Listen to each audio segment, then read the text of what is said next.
has been crushed by them.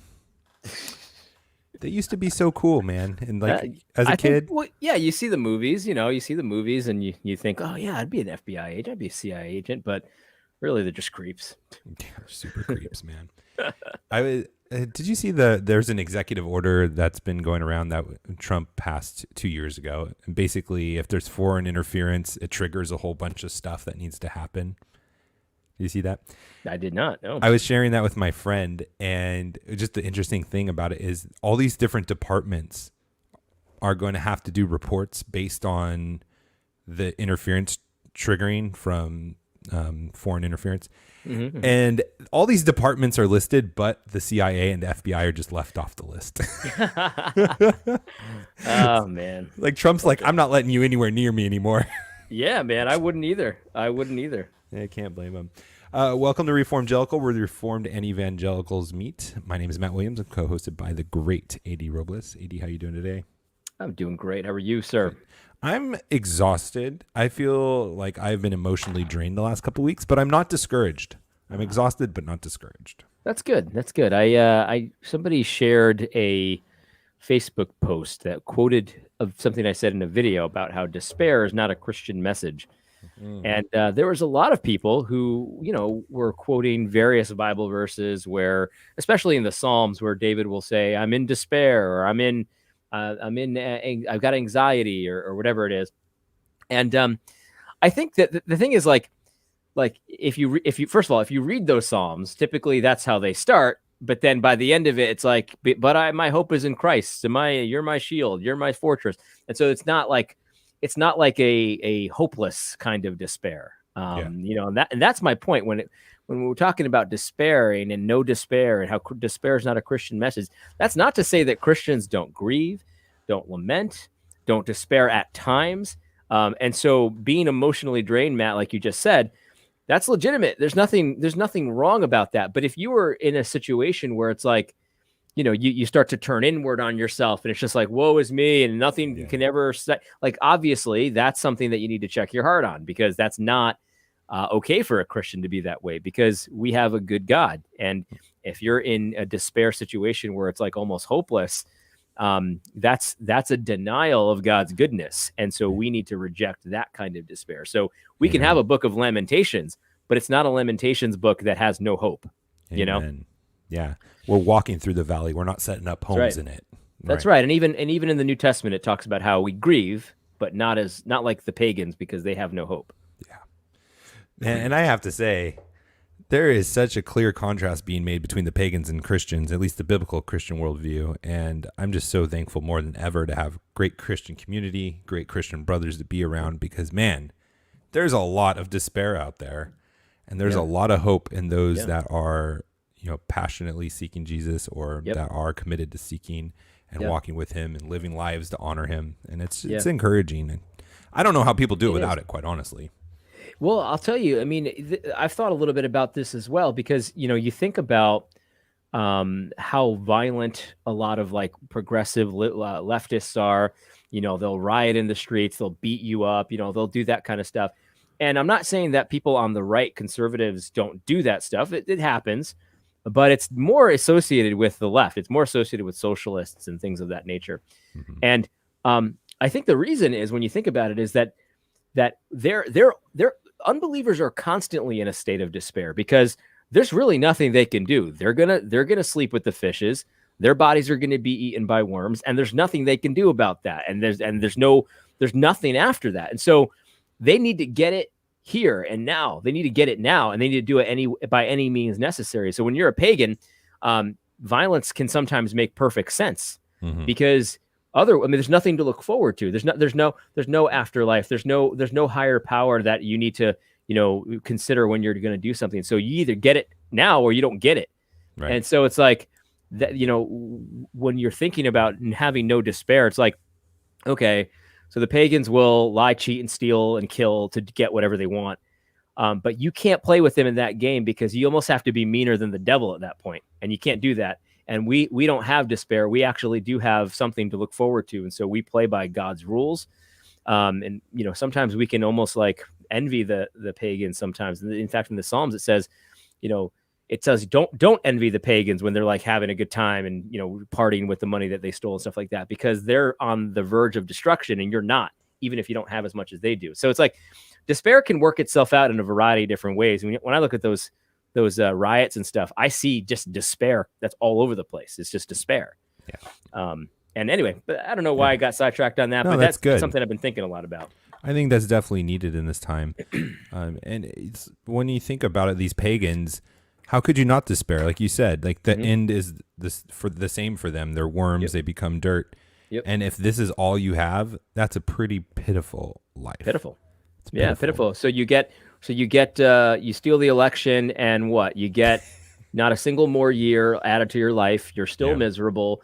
You know, you still hate everybody. You hate yourself. You're still trying to mutilate your body so you can become a girl, even though you'll never be a girl. Like it's just a pit of despair. And so they'll do anything that they can. Christians, we need to be shrewd enough to realize pagans will do anything and everything to get their way. And we need to anticipate that and not underestimate them, because there's a lot of evil that can get done from desperate, despairing people. So we need to recognize that, and we don't play their game. We play our game, but recognize they're going to be cheating the entire time. Yeah, absolutely. And a few things to add to that is that that doesn't mean just because we're not going to play their game, which I 100% agree with you with, that doesn't mean we're passive and we let them roll over us either. That's right. There needs to be confrontation happens in a biblical way. And we need to be diligently seeking God, being grounded in the word, praying for wisdom on how to do that. Because for a lot of us, we're going to be developing this methodology, framework, theology on the fly. And we're going to need a lot of wisdom because it's just going to get worse. Yeah. You know, I can't believe you're a cessationist still with all the prophetic things you have said this year. You've been right on so much on Big Eva, and they're flip-flopping. Yeah. You and I both talked about how it's not going to stop once this election's over with COVID and the lockdowns. And sure enough, what are we seeing? All of these lockdowns. You're pretty prophetic, my friend. Well, I appreciate that. And, you know, listen, I don't think I'm doing anything special, but there are definitely principles that you can apply that you can kind of see. Again, this is like you understand, like the pagans are never satisfied. So it's like, okay, so they've got these lockdowns. They obviously don't work, but everybody complied. And so you're thinking, okay, how would I think if I was like a power hungry, like, you know, didn't care about anything except for myself kind of person? Well, I would just keep doing it. Well, I mean, I'm going to keep doing it until they tell me to stop. Right. And that's the thing about the pagans too, that they're powerful only so long as you consent to it. I have the sneaking suspicion that if people just said, you know what, I'm not doing this, and even one person got arrested in a kind of a bombastic, kind of shady way, I'd be pretty shocked if anyone got arrested for having Thanksgiving. And if they did, I think people would make a big deal of it. It's almost like that scene in you know, what's that movie? V for Vendetta. Did you ever see that movie? Yeah. So there's that one scene where like the whole country's terrified of the police, right? They're just terrified of the police at all times, the fingermen, right? Yeah. And then there's that one scene where they, like a little girl gets like caught in the crossfire and they shoot her accidentally. And then like, it's almost like people lose their minds. They're like, wait a minute, we're not going to put up with this anymore. And then like everyone in the country turns on them. Right. Right. And like something like that. Like, I think that the government really only has this mind control power over us if we give it to them. I don't think they'll actually take it. Maybe they will. I don't know. You know, it's interesting you say that, because I think we're maybe at that moment right now with the election. I think so. Oh yeah. Yeah. You know? We might be. Yeah. And I just want to say election hold on, let me just say this. With the election and compounded with that, the COVID stuff, like they're coming together. And I think that people are starting to see, well, wait a minute, I'm not wearing a mask inside who do you think you are? Inside my house? Get the heck out of here. You know what I mean? Like, you've got to be crazy. I think people are starting to see through this stuff now. Like they can't consent to this. It's good because seriously, we're at the end where it's going to be a, I don't know what to call it, but it's a pivotal moment. I just wanted to say before, because I do want to still talk about this. I'm not trying to change the subject, but we are on a different night. We're usually doing live streaming at 7:30 on Thursday nights, but we're doing it on Wednesday. So we're probably going to get even a different crowd, like Grant, Nathaniel, Eve, give us virtual hugs. I don't remember seeing you guys. So thank you for joining us live. We can see your guys' chat, and we want to hear your questions and interact with you guys. For all the rest of you, we can see how many people are live streaming. Love for you guys to be part of the show. Just thank you for everyone who joins. But normally we do this on Thursday night, 7:30 p.m. Eastern. And then the podcast and the recording of the show comes out on Fridays. So just wanted to kind of lay that framework. And we did move it just this week because AD has an anniversary. So I just want to say congratulations to that as well. Thank you, sir. Thank you. Appreciate it. Yeah, that's fantastic. All right. So we're picking up back up on what we were talking about with the moment, the pivotal moment. And it's so interesting because, man, we talked about the theory of what happened with the election last time. And almost the second stage of it we were seeing is the pressure being put even further on us with the election. They're doing the gaslighting where they've set up President-elect Biden, and everyone's just assuming Biden won. Everyone being the media and everyone that's in institutional in society or institutions, I should just say. Mm-hmm. And then also on the same token, we're starting to see the lockdowns happen again. Yeah. And the mask requirements are coming out, and it just feels like this big, huge wave that they're trying to overwhelm us with. And I think that's what they're kind of doing. What do you think? Yeah, I think so. I heard somebody say this, and I want to believe this, but I don't necessarily know if I do. But basically, this person said that it seems like they're setting everything up to be horrible so that when Biden takes office, he can come in and everything's fine again. Like like everything's being set up for that date. I want to believe that. Let's just say Joe Biden is the actual president on January, whatever. I want to believe that it'll be over at that point, but I just don't believe that. Why would it be over at that point? They can do whatever they want, apparently. Yeah. Yeah, I don't believe that for 1 second. Yeah. And it's crazy because 2020 is the year of the conspiracies. Ironically, the number for clear vision, that's what associates with it. And yet every conspiracy that seems to be talked about has come true. Yep. I don't know if you saw this, but I actually even did a show, How to Build a Ton, on this, which is funny. My business show has pivoted to just, hey, guys, let's not let the coup happen. But I was talking about where the Canadian Prime Minister, Justin Trudeau, actually said there's going to be a global reset. Yeah. Oh, my goodness. Yeah. We owe people like Michael O'Fallon a huge apology. Been saying that for 10 years. People have been calling him nuts, writing him off. And now they're admitting it. And so that's what is happening in my estimation. I mean, they're saying it now. So either they're saying it because they're desperate and they think they might end up losing the momentum, or they think they've already won and it's too late. So why not say and come out with it? Right? Yeah. I mean, listen, these guys, I think that they want you to know what's going on. I think they like that. They like the idea that they get off on that kind of stuff. So yeah, I think Trudeau is being honest, Yep. I think he is too. And they often say this. They say, don't waste a good crisis. Well, never let a crisis go to waste. Yep. Also, don't waste a crisis that you manufactured yourself. Why not? Why would you waste that? Yeah. I know we've speculated early on in our conspiracy theory segments, which we can't even have anymore because there are no conspiracy theories. There's no more conspiracy theories. It's over. It's over. It's just the news now. Yeah. Just like possibly our elections, they're over after this. Who knows? But it doesn't matter if it was intentional or not. They took it and ran with it, and they're shoving it down our throats. I don't know if you saw that Danish study that they've been trying to suppress and putting pressure on not to release actually came out today. Did you see that one? I didn't see the actual study, so explain it to me, but I did see your link that you sent me. So this was like the most extensive study, not the peer reviewed, but the random, everything that science stuff is supposed to be. Yeah, double blind, whatever it is. Yeah, everything. Yeah. It was the full Monty or whatever it is. The whole deal. It was going to be the legit study, the authoritative study, because up until now, like the mask studies have been like 2 hamsters in 2 different cages with a mask in between, and how many of them caught COVID. These were actual people. They were doing sizable study, blind test, all that stuff.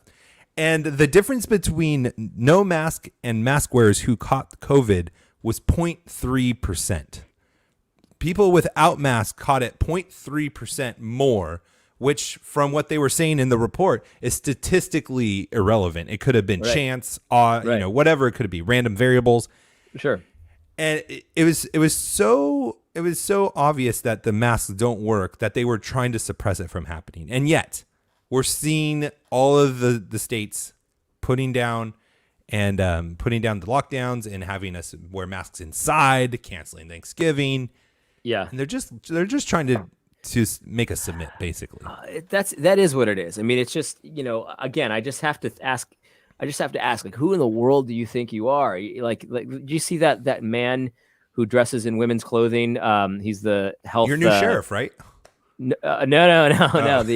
The health inspector, whatever his stupid title is, of Pennsylvania.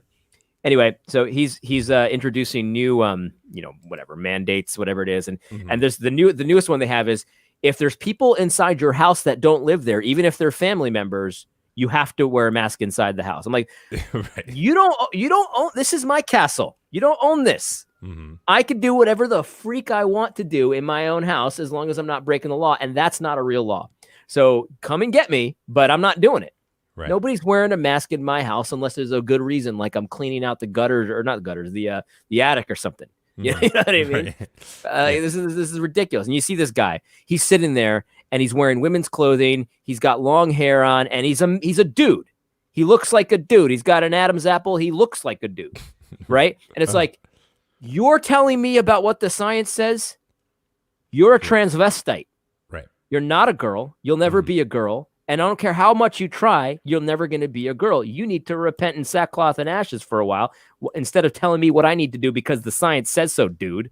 And it's like, and then a Big Eva will come in. Well, you're being unnecessarily bombastic by calling him a dude. We need to be what was that one? We need to show gender pronoun hospitality.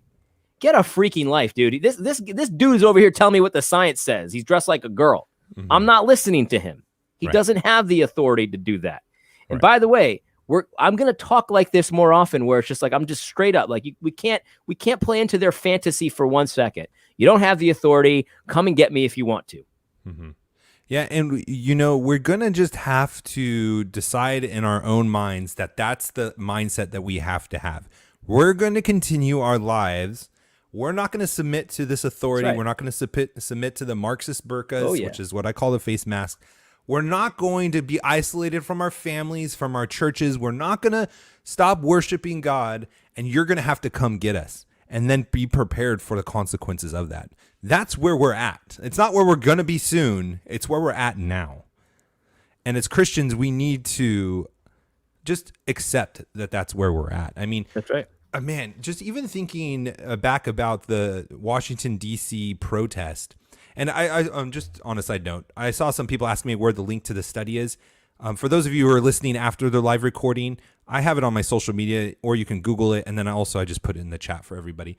But I was thinking back about the Washington, D.C. rally to stop the steal was the rally, which, sure, yeah. You know what was funny is Alex Jones spoke at that and ended it with a prayer and was the only speaker to pray. And I'm like, how is Alex Jones being the one who understands that we need to pray and seek God the most? I'm not saying he's a Christian. I'm not saying that it was an abomination to God or not, but I'm just saying at least somebody's praying. At least somebody. But anyways, people were getting beat up. And Antifa came there, and they weren't just there during the mass crowds. They actually showed up there and then got confronted and left. But then they came back after when there weren't so many people and were beating up elderly people. Yeah. They were picking on individuals, picking on women and children. Yep. And it's like, this is our enemy, guys. Like we talked about last week, how we need to stop just thinking about them as a civil disagreement where we just disagree on our, arguments on tax rates. Right. We're playing a whole different ball game right now. And that doesn't mean you treat them like demons. You give them the gospel, but you understand that they might come at you with a left hook, so you're ready for it. You know what I mean? Like you can't just be pie in the sky. Like I'm just gonna surrender and not do anything. No, you need to protect women and children. You need to protect elderly, obviously, and you need to freaking defend yourself sometimes. It's not all. You don't always just submit to being destroyed at any given time. It's got to be strategic, right? You can't. Not everyone's fit to just give themselves up like that all the time. That's the thing. Like I feel like we need to recognize this stuff. This is where we're at. It's not doesn't mean that they're unreachable. It doesn't mean that they're the worst people on the planet. It doesn't mean that they're demons, right? That they can't be redeemed. No one's saying that. Right. But you need to be ready to understand that they might come at you with a left hook, and so you need to be armed, or you need to be whatever it is. Whatever it is you do, you need to be shrewd about this. Shrewdness is necessary, especially these days. Right. Definitely. Yeah, absolutely. Like, let me say this. Yeah, go ahead. No, you go ahead. Go ahead. I was just going to say, and I'm not saying we're going to go out and be vigilantes and just go looking for trouble, but just even being biblical at this point, like, we are going to worship Christ and we're not going to shut down, or we're going to go to a rally and stand up for the law and order, for justice. Is even in those situations, it's not looking for a fight, but just doing that is going to create confrontations with these people, because it's just like when you call somebody to repent. You're doing the biblical thing. You're doing it in the biblical ways. You're loving them by calling them to repentance, but it's going to cause conflict, especially if they don't want to repent. And so too with this. It's not that we're looking for the fight. It's that we are going to be obedient to Christ. And then when people don't want to obey and submit to Christ, that's going to cause the conflict. And it's about being wise in what we're doing. So it's not that we don't go to the rallies anymore, or we don't stand up and go to worship and go worship Christ on the Lord's Day anymore. It's, hey, if we're going to go to some place like that, we need to expect that the confrontation's happening and plan accordingly. I'm not going to be walking by myself anymore, so I'm going to get clocked by myself behind me. I'm going to go with other Christian men. I'm going to go with other men that I can rely on, and we're going to come together.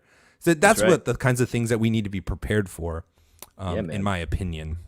Good stuff, man. Because it's getting crazy, dude. It's getting really it's getting real crazy. And the thing is, I think that I still think that, as much as time's running out, I still think that it's just too perfect for Trump not to be reelected.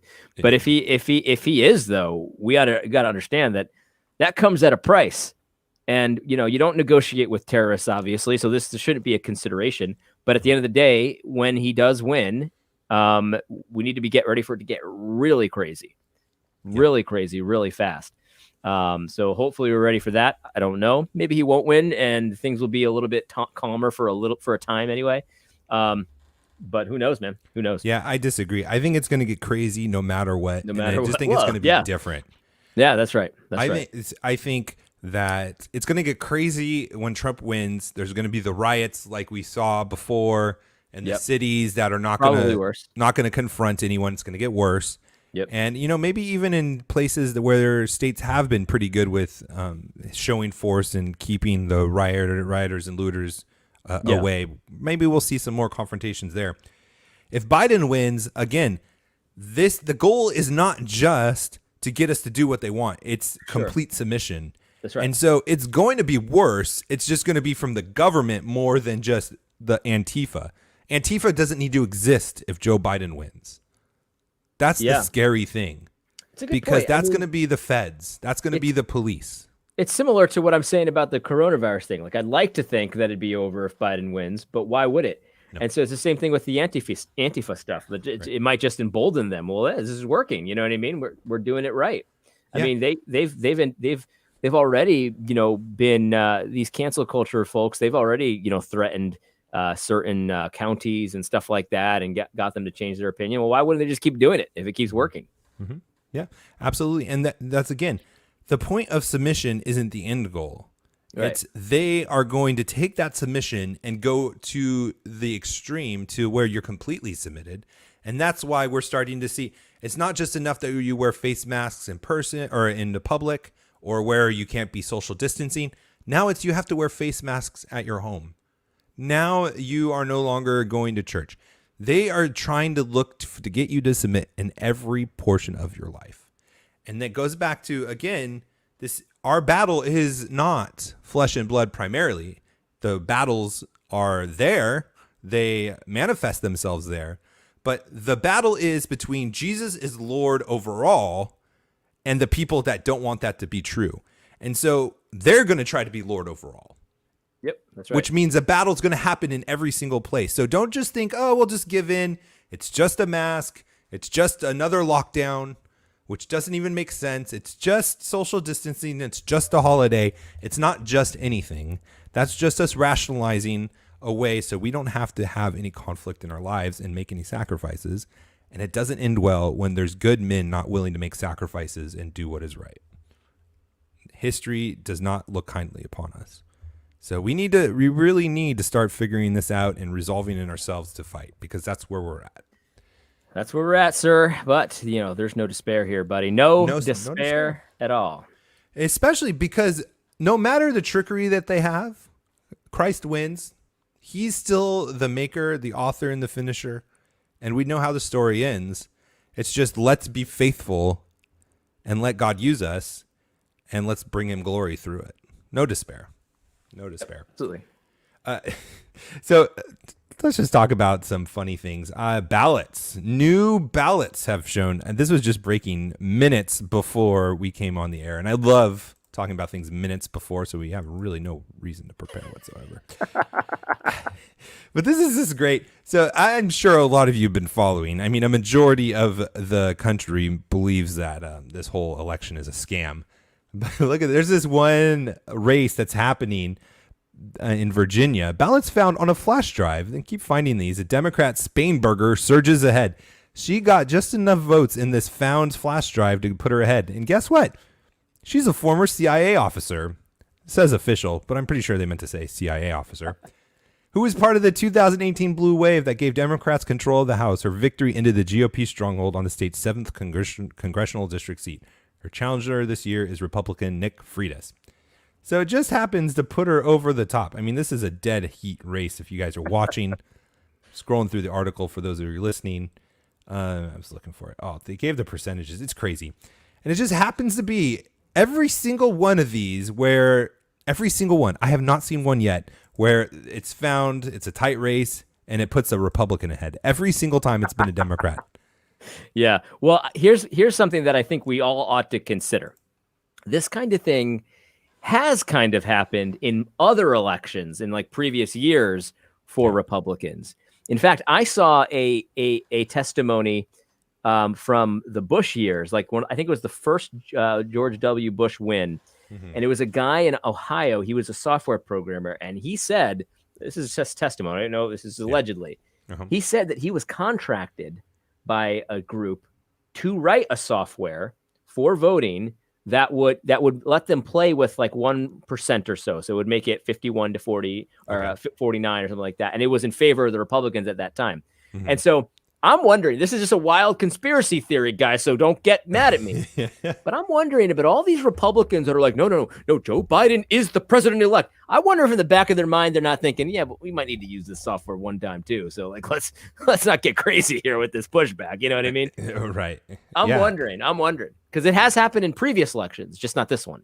Yeah, it's funny you say that. And there's a big thing right now. So Donald Trump went for a recall in Wisconsin in 2 specific counties, which is kind of a big deal because Wisconsin basically said you're going to have to pay for it in advance to get the recount himself. And I don't know if that's unusual or not, but he did. And then Wisconsin has an emergency meeting tonight as we're recording this, 6 p.m. Central Time, I think is what they are, maybe Mountain Time, to change the rules so that it's going to be harder for him to do a recount. But here's the rub. Is from what I've heard, that has been initiated, that meeting to change the rules by Paul Ryan, Republican.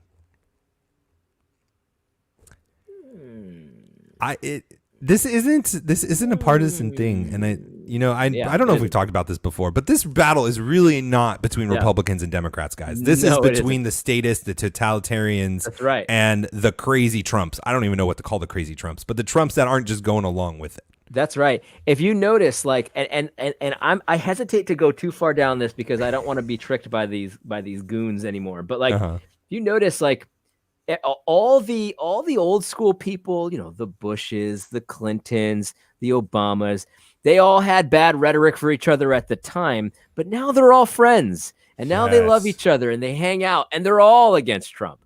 You know what I mean? Now, I don't want to read too much into that because then I get sucked back into this fantasy world. You know what I mean? I'm not saying that I want to get back in there, but it is interesting that you're right. It's not a Republican Democrat thing. It is a power structure. These are the elite of the state kind of thing. That's what it really seems like it is to me. And I'm not saying that Trump is completely excluded from that, but he certainly seems to be the brunt of a lot of their ire. You know what I mean? Yeah, definitely. And I was talking with somebody about this who is a government official. And we were just talking about, it's just the natural kind of synergy or whatever you want to call it of humanity is you have these deals you make, you have this government job, you give someone a contract deal, and then you get paid off at the end. And it seems like this has just kind of exponentially gotten bigger and bigger and bigger. Just everybody, oh, we can do that too? Yep. We'll get you your contract, we'll make a deal. We'll pass this law, you give us something when a kickback at the end.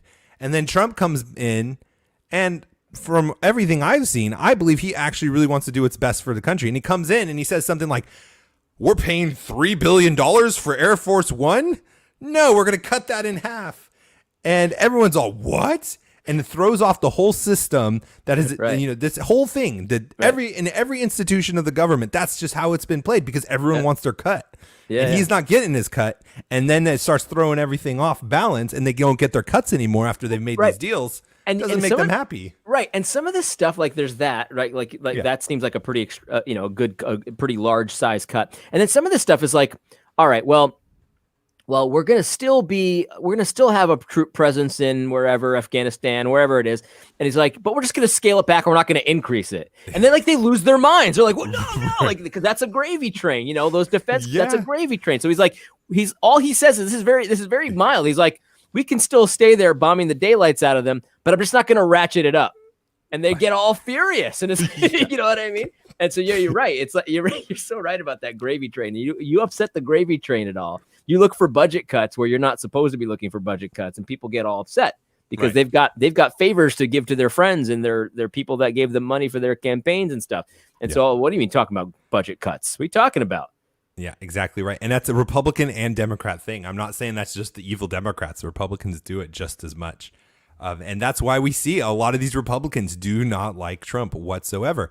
And it's so prevalent in the government that when we talk about cuts, we're not actually even talking about cuts, guys. We're talking about cutting the rate of growth. The increase. We're cutting the increase. So we're not even saying we're going to spend 3% less than last year. We're saying instead of growing another 3%, maybe we should only grow 1%. And then everyone's losing their minds. They lose their minds. We can't just grow by that much. No. That's a budget cut, though. That's how they spin it. It's a fantasy world. I honestly haven't been paying that much time with Big Eva and seeing the typical players, the last couple of weeks, because to me, there's bigger fish to fry right now. And they're such an afterthought, to be honest. But one of the things I've seen is people, like even Christians, saying like, "Oh, this early rapid withdrawal from Afghanistan is going to be devastating to us." Like Christian Big Eva people, I've been seeing this on Twitter, just these comments like, "Oh, it's going to be so detrimental that we do this quick withdrawal from Afghanistan." We've been there 20 years. I mean, hasn't there been war there for centuries? You know what I mean? Like, haven't they had enough? And it's like. It's unreal. Like, and these are the love your neighbor folks. You know what I mean? These are the love your neighbor folks that I guess it's just endless war for them. That's the thing. Like Trump doesn't say like, I'm ending right away. He just says, I don't want endless war. And it's all he says is something so mild. Like, I just don't want endless war. And people freak out. Yeah. And it's always the same people. It's always the same deep state people. And again, it's not a Republican Democrat thing. People on both sides want endless wars. Yeah. Absolutely. What's his face? Joe Biden saying, well, we're back in the game, baby. You know what that means. That means that someone's about to get bombed in the kingdom come. Right. Everybody knows what that means. Everyone knows what that means. And even it's with the generals. There's been pullout. I saw someone on Twitter. I forgot who it was. They were literally bragging about it publicly. Yeah. That they told Trump that they had less people in Syria and in Afghanistan than they actually did because he was telling them to get them out. And they just said, yeah, we'll do that. And then they never did. And they start bragging about it. It's like even in the military. Yeah. The military, which is just to bring it back to our previous conversation. For those of you who are thinking that the military is going to come to the conservative constitutional side. I don't think so. You got something coming. I guarantee you the military is not, for the most part, on our side. Well, even if they were, the way it's structured is all it needs to be is like the leadership that needs to be compromised, and then they can convince everybody else to do it. I'd like to think that some would desert, and probably some would, but the full force of the power, they would do what they were told. And there's a lot of good people there. I'm not saying that they're wrong. They're wrong. They're evil, but it's a very difficult thing. I mean, they have to follow orders. Otherwise, things can happen. Yeah, I mean, we see this with police, right? With the police officers arresting Gabe. Well, Right. They didn't agree with it, Right. but they did it because they didn't want to lose their pension and they didn't want to risk their families' lives. And don't forget the power of propaganda, too. They also did it because they actually believe that it's putting lives at risk. There you go. Yeah. And so all they'd have to do is say, well, there's a homeland security, an internal terrorist threat, and here's our evidence, and they just produce a bunch of nonsense. And the underlings, no offense to them, but they don't see the intelligence. They just hear what the facts are. Here's what our intelligence says. It says this, and this, and this is what we got to do. They don't know if it's true or not. They're just hearing it from their superiors. Right. So it's not like they're bad they're people. Conditioned and trained to be. Right. Oh, my superior told me to do this. Yeah. Right. And we know how powerful the propaganda is. They can just say whatever they want. Mm-hmm. It's so powerful. Like I said, I think last time with all this gaslighting, I know it's not true, and I still find myself second guessing myself. Still find yourself second guessing yourself. It's very powerful. No, this is something that I've talked to my brother a lot about. Like even though we're somewhat unplugged from this, it still has an impact on us. We need to understand that. Yeah, absolutely. But my only point was with the military is it's even worse for them than police officers because they can get thrown in jail for it. Like they're not free citizens. By law, right? They've signed their lives away, so they're going to end up in court-martialed or whatever it's called in the brig, and the people that are willing to do that, there are definitely going to be some because there's some heroes, man, no question about it. Yeah, but it's not going to be everybody. No, it's not going to be everybody. It's not going to be. Did you hear about? And yeah, so and then just let me say this before we move on from the military is I appreciate.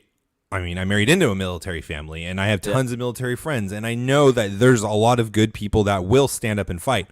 Yes. But there's just so many people that have this naive understanding that, the military is just going to not obey orders. Like their whole career has been set around obeying orders. And if they don't, they can go to prison and never see their families again. And they'll be lied to. That's how it is. They're not going to they're not going to expect them to do whatever they say by telling them the truth. They're going to be lied to. You know what I mean? Exactly right.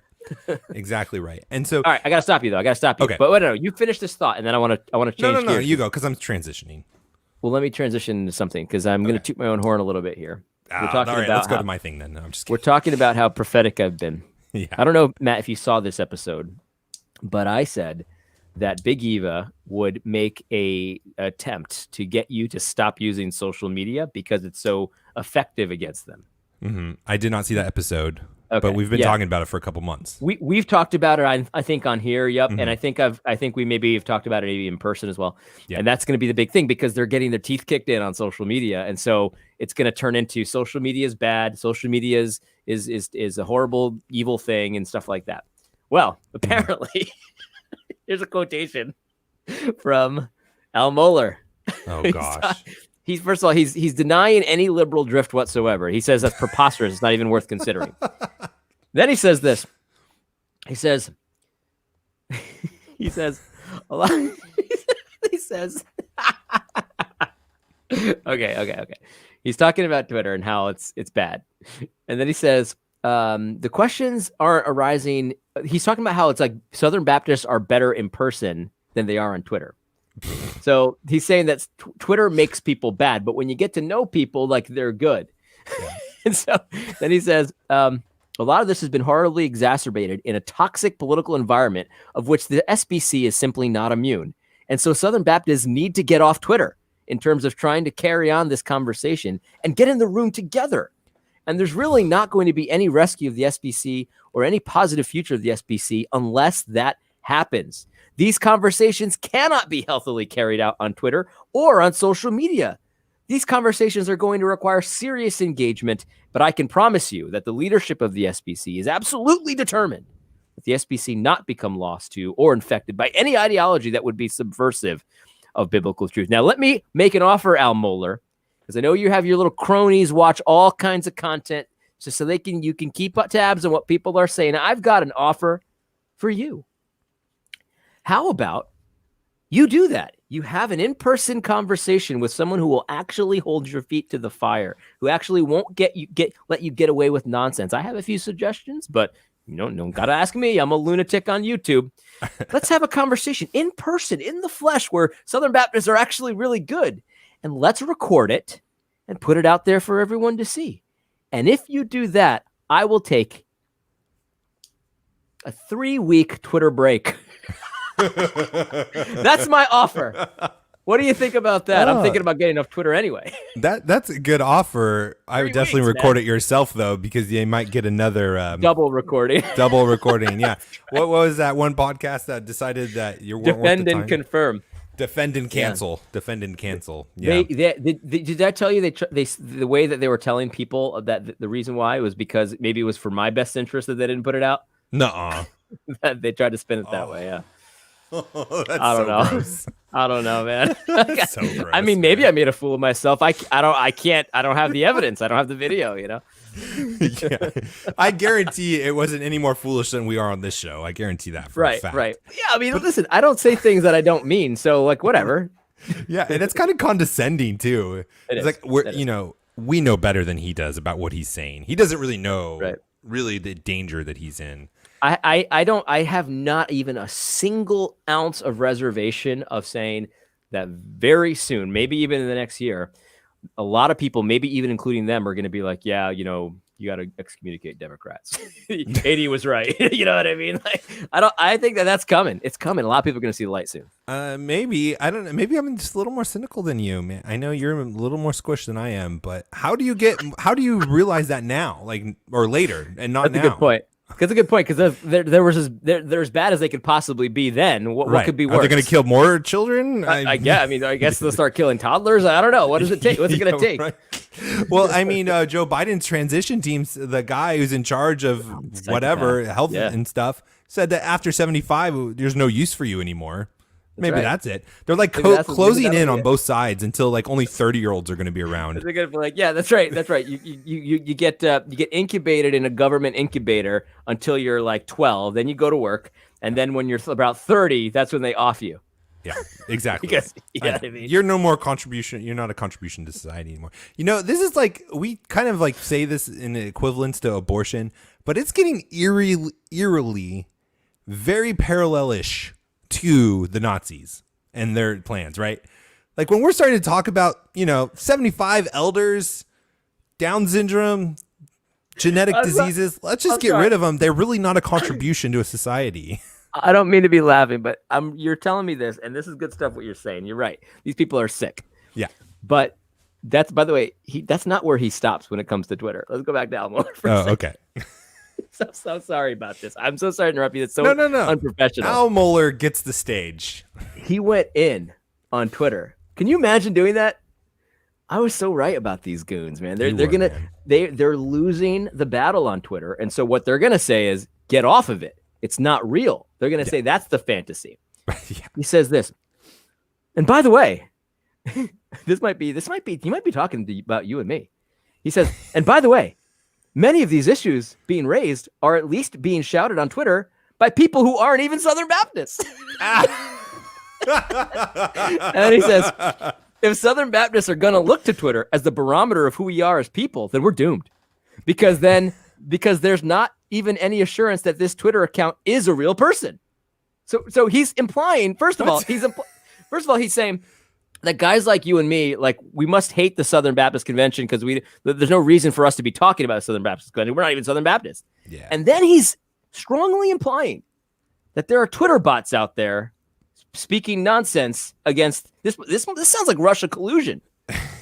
Russia collusion. Twitter bots out there speaking against this liberal drift of the Southern Baptist Convention.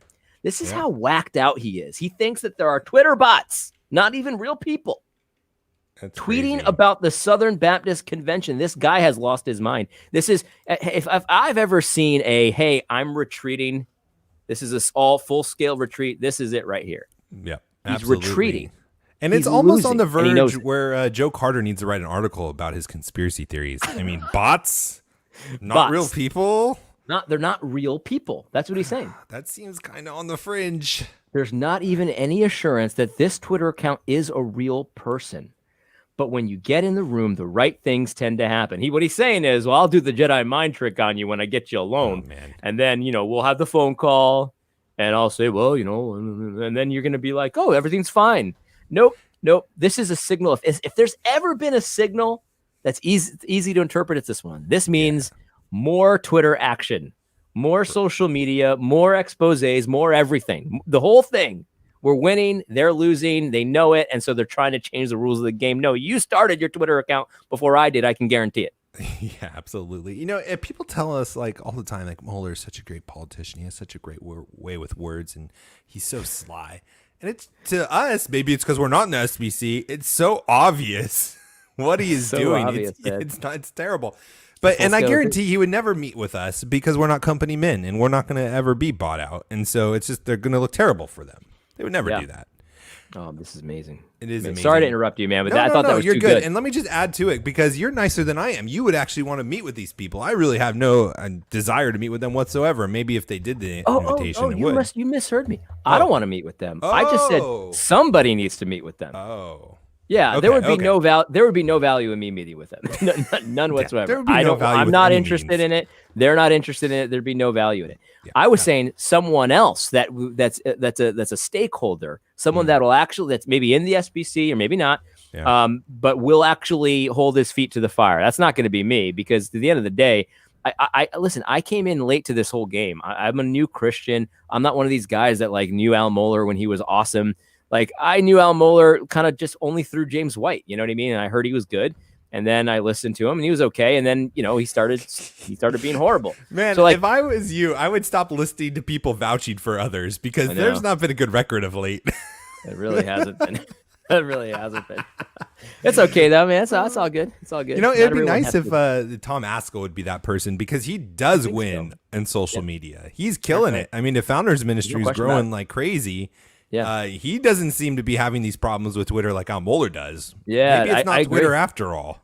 I think Tom Askell would be a good. I would want it to see it recorded because I know. Listen, I know that these guys are like friends and stuff like that, and it's great to have a conversation with a friend. But the reality is that Al, like, let's not be stupid. Like, people on Twitter are real people, and they're real. Like, they act like real people. Like they're in fact sometimes they're more honest with you on Twitter because they're sometimes intimidated by you, Al. Like let's just be honest. That's what happens when you see someone that you have this ultimate respect for. I don't know how tall you are. Maybe you're a big guy, maybe you're not, but you're going to have an air about you because you're Albert Mohler, the great stalwart. And so they might not be as honest with you as they would be on Twitter. So let's stop pretending like Twitter is like fantasy life. It's not. It's not an accurate view of real life, obviously, but the questions people have on Twitter are the real questions that they actually have that they might not be willing to tell you to your face. These are real questions. And so as long as you pretend that that's fantasy, you're going to keep losing. But that's just fine by me because if you keep losing, then that means our side's going to continue to win. I'm cool with that. Oh, yeah. They've already lost. That's right. I don't know what they can do to regain any kind of posture, it's a full-scale position they've had. Yeah, they're done. They're done. Trusted for truth. And that's a joke now. Yeah. Nobody takes that seriously. No. Take trusted for truth, but wear the mask and do everything the government tells you. And by the way, I'm going to fire all my conservative professors. Okay. I know. Sure thing, Al. It's such a joke. So we're going to look forward to him deleting his Twitter account and then ERLC. We're not going to hear about the book clubs anymore. You first, Al. I'll get off Twitter when you get off Twitter. Right. Well, no, I won't. I'm not even going to say that. I'm just going to expect you not to be a hypocrite and get off Twitter. Very good point. That was a figure of speech. I'm definitely not getting off Twitter, but you should because you said so. Well, yeah, like, dude, if you're saying this like you were saying, how can he stay on Twitter? I don't know. That seems like be a kind of a big issue. If you really think that being on social media is not beneficial to the SBC homeboys and that you're not having great conversations, then why are you leading the people down this path? It's always the same thing with these guys. Like, we need to empower black leaders. Okay, Al, resign and give your job to a black guy. Yeah, I don't know. I mean, like, it's the same. It's always the same thing with these guys. So everybody else needs to do it, but no, not me. I'm a special prophetic voice. Yeah, right. I'm special. I'm special. That's right. We need to empower more blacks in the SBC. So why are you running for president, Al? Right. Why don't you make some space? Why don't you yield some space to a black guy? It doesn't matter who, because they're all interchangeable to you freaks. Yes. I mean, it could even be a 6, not a 7. Black Yeah. 6. I mean, who cares about the qualifications? But definitely not a 5, because then it would be obviously tokenism. It's just these people are like, they're very twisted when you think about it. Like that, you're right, Matt. Like, okay, so Twitter's horrible, but somehow you're immune, and everybody else is getting the wrong impression from Twitter, but not you. Right. Because you're Al Mohler, and so clearly you're the only one using Twitter right. You and your friends, of course. You're the only ones using Twitter right, and everybody else is using it incorrectly. It's like, yeah, but the thing is, like, we all have tried other methods, Al. And like, we've all, like, many of us have called your offices, your professors, and we've gotten nowhere. We've tried letters. We've tried all kinds of stuff, emails, real letters, phone calls, the whole thing, and nothing works. This one works, and that's why you want us off Twitter. Yeah, exactly right. So I have a theory, and it probably kind of fits into this, actually, is I've been trying to think of, why does Big Eva come at us so hard with not being conspiracy theorists, not questioning authority, just accepting the narrative, accepting what the institutions say? And I think it's because they don't want us questioning them as institutions as well. Yeah. And this probably goes into it too, because on Twitter, there's a lot of questioning that goes on. Some of it good, some of it bad. I'm not saying it's all good, but it's definitely a forum for people to have a voice beyond the institutional official voices. And there's not really any place other than Twitter for that right now in the Christian circles, I don't think. So maybe that's what this all is the Joe Carter conspiracy theory articles, or just accepting Joe Biden as president. It's like, maybe those institutions can be saved, and so ours will be saved too. Maybe that's kind of their thought process on that. Yeah, I think that is their thought process, because I think there's a realization that, you know, once you start to allow the plebes to question anything directly, then you know that you're next. You're absolutely next. It's very difficult to field raw criticism that's unfiltered, that's not from somebody that relies on you for their paycheck. Like, you can hire the best people in the world, but very few of them are actually going to give you real criticism, because they're worried about their jobs. And you've specifically, Al Mohler has a track record of getting rid of people that rock the boat too much. And so, you know, it's very difficult to field that kind of stuff. And so the idea is, if you start questioning mainstream media, well, what's next? You're going to start questioning the briefing? You know what I mean? Yeah. Which is essentially mainstream media for Christians. Right. Our seminary, are you going to start questioning what's being taught at our seminaries? Yeah. I don't know. But, you know, the ironic thing for me is there's so many people in these institutional situations of Christianity where they tried to play the middle road. Yeah, you can vote for Biden. You know, we didn't want to like segregate the black audience in the churches and stuff.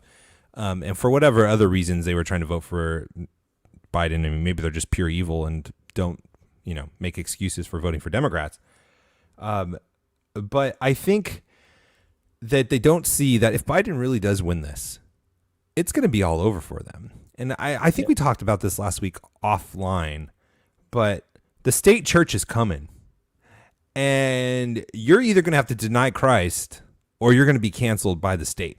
Like, if Joe Biden wins, you're not going to have the freedoms that you had at seminary, the Southern Seminary that you have now. You're not going to be able to say on the Daily Brief whatever you want to say.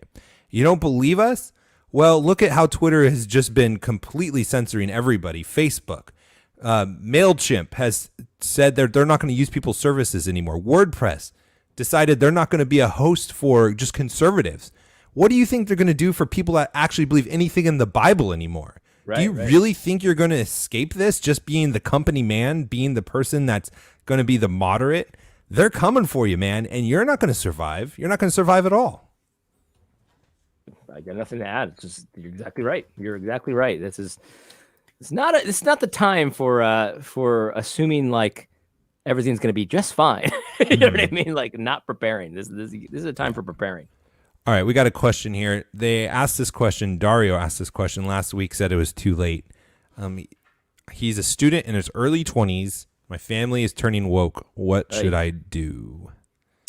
Well, so there are woke people in my family, and everyone's at a different level.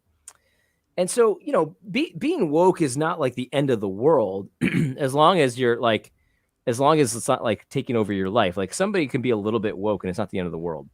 But once they start saying like stuff like, well, you know, you were white, so you know I don't know if you're white, but you know, white people, let's just say, if you're not white people have this this sin, even if they didn't do anything and stuff like that. Well, that starts to divide up people, and I would just, you got to take them to the Bible.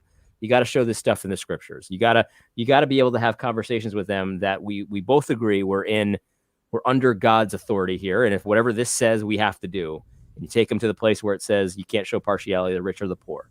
You can take them to the place where it says you don't make the sons pay for the sins of the fathers. You take them to the place where, you know, there's a variety of different places we always talk about that you got to in the scripture. And if they don't listen to the scripture, there's nothing you can do. You can't convince them. If they won't listen to the scripture, they won't listen to you. And then if they're not Christians, I mean, you got to give them the gospel. It's just a matter of conversion at that point. Yeah. Yeah, absolutely. And he's adding to it that they're full on critical theory.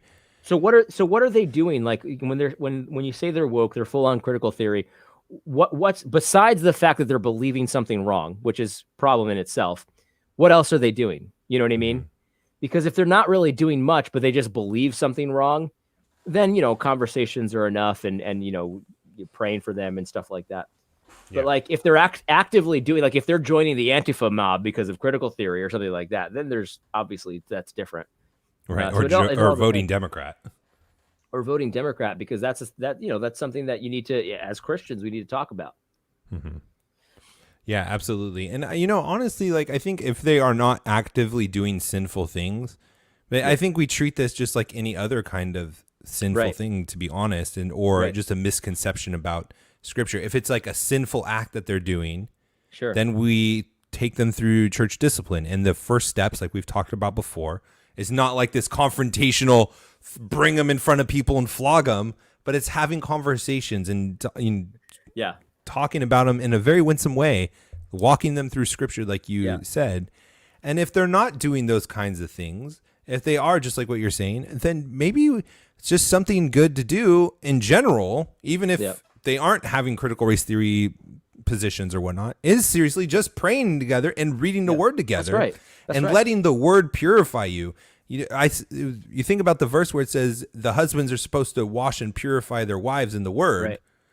But that's true for everybody. And I think if your family is going down that road, like, you have an opportunity, even at 20, in your early 20s, to say, hey, let's just start reading the Bible together. And I think if they are Christians, obviously the word is going to convict them of these things, even if it's not directly hitting those specific scriptures. Of just seeking God together is a huge first step. Yeah, I think so. And I, you know, I'm a Calvinist, and so, you know, let's just say there's an Arminian in my family, and he just believes differently about what God does. He believes differently about how God controls time and stuff like that.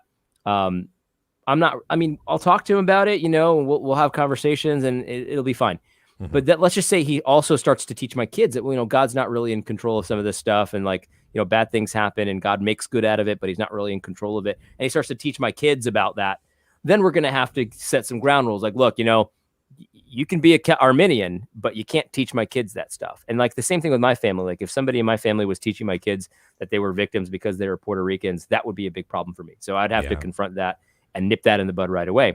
But if someone in my family is believing woke stuff, but it's not really teaching my kids about it and stuff like that, I'll have conversations with them. I'll pray with them. I'll go to the Bible with them, and it'll just be different. So it just all depends on the results of their wokeness. Yeah. You know, people tell me all the time, like, my church is going woke. What do I do? And I think it all depends. Like, it just doesn't, you know, they preach one woke sermon.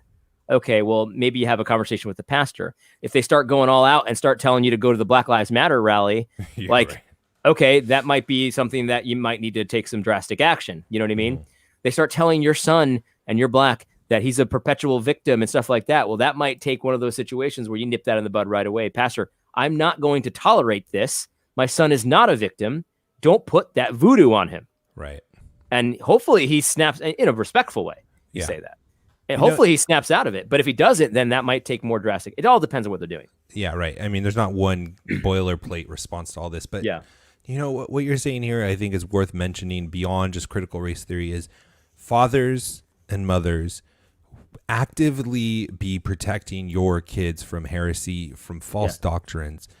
Like, it's uncomfortable to have these conversations with people. Like, wait, I have to tell somebody to stop teaching their perspective to my kid? Yes. 100% yes. And definitely. you're going to have to do it Yep. a lot of times through your life. And so as parents, you got to be comfortable with awkward conversations because you need to love your kids. And I think we get in a big trouble in a lot of different ways when our parents don't want to have awkward conversations with other adults for what they're teaching their kids. I mean, that's why we send our kids to public school. We don't homeschool. We don't have private school. We're not engaged. We're not having these conversations where you're not going to disciple our kids into something that's not biblical. We need to get really comfortable with that really quick too. Yeah, I agree completely. Because it's one thing for someone to tell me that I'm a victim, and that's bad enough. Because the thing is, you can convince adults that they're victims too. Right. But at least I have mental faculties. I've got abilities to kind of withdraw that. But the thing is, with kids, I don't want my pastor speaking from a position of authority where I'm telling my kids, "Hey, look, we're going to hear the words of God here," and then in exchange for the words of God, I'm hearing, "You're a victim because of the color of your skin." That's going to take a lot more. That's going to be a much more serious conversation. I'm going to be I'm going to be respectful, but it's going to be, Pastor, you're going to stop this, or it's the end of it. You're going to ruin these kids.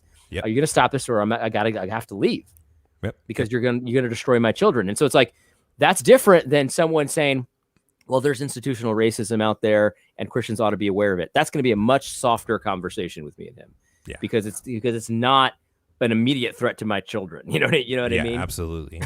Yeah. Right. Absolutely. 100%. And because we are going to be held account for how we raise our kids.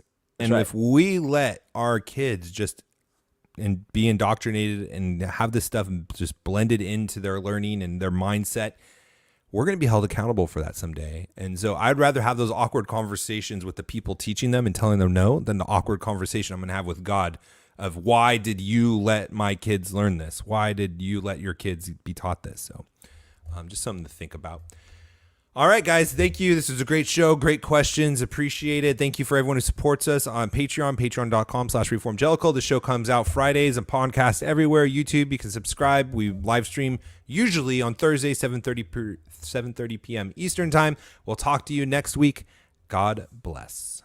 God bless.